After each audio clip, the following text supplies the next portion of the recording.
Alors, la question suivante, y a-t-il eu un changement de votre vision et de vos idées vis-à-vis de l'islam et des musulmans après votre conversion à l'islam? Alors, bien sûr, ça a été un virage à 180 degrés. Comment dire, c'était le jour et la nuit. J'ai vraiment changé mon optique de vue.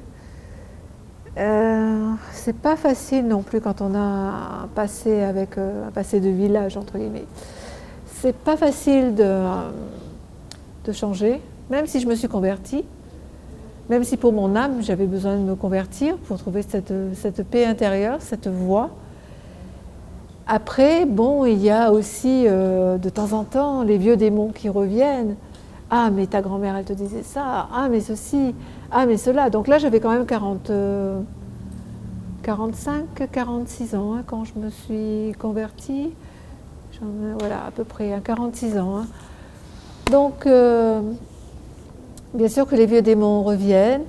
Mais du fait que j'étais en Turquie, que j'avais décidé de faire mon hijra dans un pays musulman, j'avais moins ce problème de feedback, de comeback.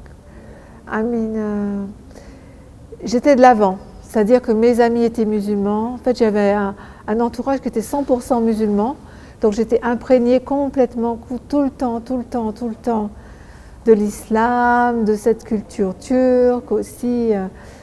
Enfin voilà quoi, c'était un changement radical de cap, quoi, un virage à 180 degrés comme je disais. Hein.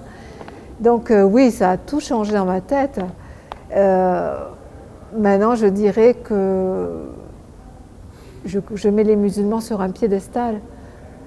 Ceux que je ne connaissais pas avant, ceux qui étaient bas pour moi avant, je les mets sur un piédestal parce que je sais maintenant ce qu'ils ont enduré, je sais maintenant leurs pratiques, je connais leurs coutumes, et je connais leur histoire, je sais d'où ils viennent, je sais où ils vont, je sais où ils m'ont emmené. Cette force qu'ils ont eux pour m'emmener aussi vers ce jour de la résurrection. Donc oui, j'accepte, je vis pleinement en Turquie, je vis pleinement entourée de musulmans. Je me suis aussi investie dans la vie associative ici en Turquie. C'est décidé, j'y vivrai toute ma vie, quoi. Je vais finir ma vie ici.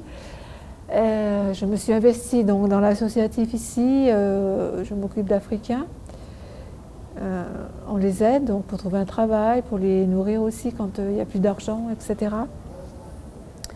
Et aussi on leur permet des activités récréatives, on va dire entre guillemets, des sorties, repas, iftar durant Ramadan.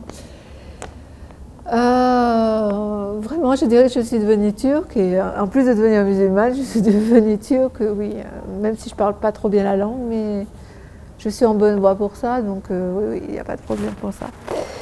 Voilà, maintenant, alors, et aussi je voulais rajouter que je suis très fière d'être musulmane et très fière d'appartenir à cette communauté, enfin je dirais, enfin est un grand mot.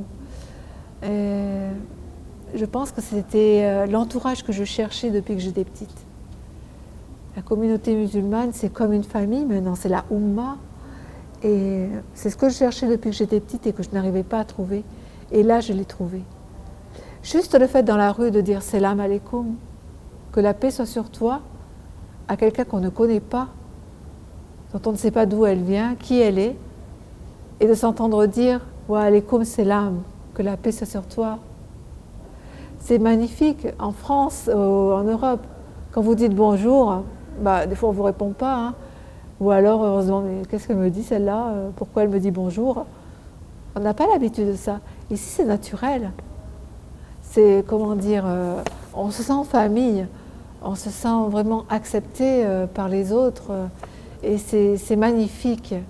Ça a été le grand changement, et j'ai enfin compris ces gens. Je fais des efforts tous les jours pour les comprendre de mieux en mieux, même si ça fait 6 ans. Bon, les vieux démons reviennent de temps en temps, l'ancien monde revient, mais j'essaye de le mettre de côté. Je dis, ne me remets pas dans ce monde. Protège-moi du shaitan, protège-moi de ce que j'ai vécu avant pour me garder dans ce droit chemin. Et justement, me fondre dans la communauté musulmane, c'est rester dans ce droit chemin. Bien sûr que tout est bon dans l'islam, mais qu'est-ce qui vous a été vraiment, qu'est-ce qui vous a marqué ou influencé dans notre religion? Alors tout d'abord, la fraternité, comme je le disais un peu, c'est la Ummah, c'est la famille musulmane.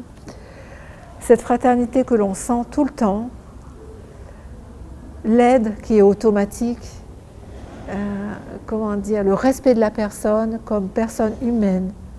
Et c'est très important ça.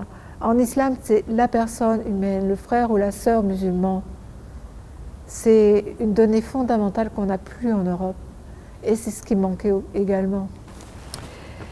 Ensuite, le Coran. Alors j'ai découvert le Coran. Et le Coran, c'est la transcription de la vérité, la parole de Dieu, l'unique parole de Dieu. C'est la transcription de l'unicité de Dieu. C'est aussi la transcription de faits qui sont arrivés, qui vont arriver et qui se révèlent vrais. Et à travers le Coran, c'est la foi, c'est, comment dire, toute notre foi est surélevée et exacerbée par le Coran. Le Coran répond à toutes les questions dans des détails qui ne sont pas... Bien sûr, après, il y a le hadith qui va rentrer dans plus de détails, mais le Coran donne déjà les grandes lignes de la charia, de comment vivre au jour, de ce que l'on doit faire, de ce que l'on ne doit pas faire. C'est vraiment une parole de vérité. C'est quelque chose de magnifique. C'est le dernier livre, c'est la parole du Dieu, du seul Dieu. Ce n'est pas la parole de Jésus-Christ, ce n'est pas la parole d'un tel ou un tel, des apôtres ou des disciples de Jésus. Non, c'est la parole de Dieu qui est descendue direct sur terre, transmise par Mohammed, que la paix soit sur lui, et qui vient directement sur nous. On n'a pas d'intermédiaire, on n'a pas 36 versions, on en a une. Donc la bonne chose, c'est ce Coran qui est vraiment le Holy Coran, un livre béni. Ensuite, ainsi, ce Coran, il n'a pas changé depuis 1400 ans. Il faut se rendre compte un peu. La Bible, on n'arrête pas de la réécrire. Il y a des éditions, nouvelle édition, ancienne édition, etc. Ce Coran, ça fait 1400 ans que c'est le même. 1400 ans qu'il n'y a pas un mot, un verset de changer. C'est quand même exceptionnel sur ce laps de temps. Exceptionnel. Et il faut bien comprendre que ce Coran, il a été préservé, c'est-à-dire mis en copie, 1 an après la mort du prophète, ce qui signifie 1 an après la fin des révélations. La Bible, ça a été 100 ans, la Torah, ça a été encore plus. Il y a vraiment, comment dire, une volonté de préserver la parole de Dieu telle qu'elle est, la vraie parole de Dieu. Voilà. Donc, c'est une chose remarquable de l'islam. C'est vraiment un point positif, c'est vraiment une source de joie pour moi, une source de vérité, de transparence, de clarté. Ce Coran est quelque chose de magnifique, d'unique, et qui va encore traverser, je l'espère, de nombreuses années, tout en restant le même. Et il se doit d'être le même, pour nous montrer le droit chemin. Ensuite, la richesse de l'histoire islamique.